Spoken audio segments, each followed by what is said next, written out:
Monsieur le Président, Mesdames et Messieurs les gouverneurs, Mesdames et Messieurs les délégués, cette année 2019 est la première de FIDA 11 et c'est aussi une année importante à bien des égards pour la France qui présidera cette année le G7.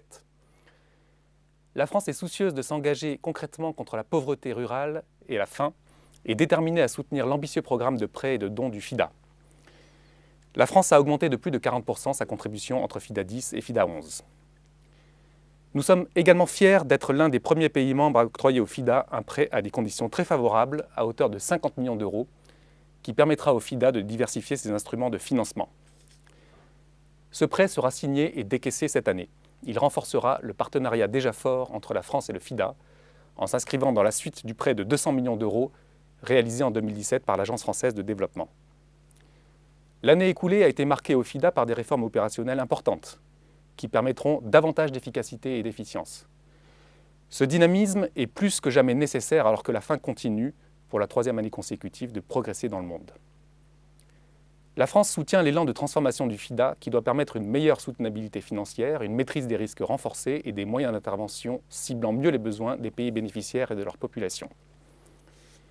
La collaboration accrue avec le secteur privé amplifiera l'impact de l'action du FIDA et je salue à cet égard le lancement du fonds ABC. La France est très attachée à ce que les prêts et dons du FIDA continuent de bénéficier en priorité aux fonds et aux populations les plus pauvres et les plus vulnérables. Cette priorité doit guider la transformation du FIDA et l'adéquation de ses produits financiers. La France attend du FIDA la promotion d'une agriculture et d'un développement rural inclusif et durable, où les femmes et les jeunes peuvent apporter leur contribution.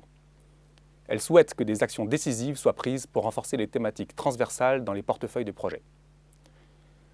Ces priorités se déclineront cette année au niveau international. Nous souhaitons que le FIDA puisse apporter une contribution active aux travaux du G7, dont la France exerce la présidence en 2019. Le FIDA devra également apporter son expertise dans la mise en œuvre des recommandations du groupe dit « Groupe des personnalités éminentes » qui a travaillé en 2017 et 2018 dans le cadre du G20. Le FIDA a toute sa place dans ces travaux, qui doivent conduire à mieux articuler l'activité des différentes banques multilatérales de développement et démultiplier l'efficacité de l'ensemble du système. Je salue aussi le travail qui a été réalisé par le FIDA pour renforcer ses partenariats avec la FAO et le PAM.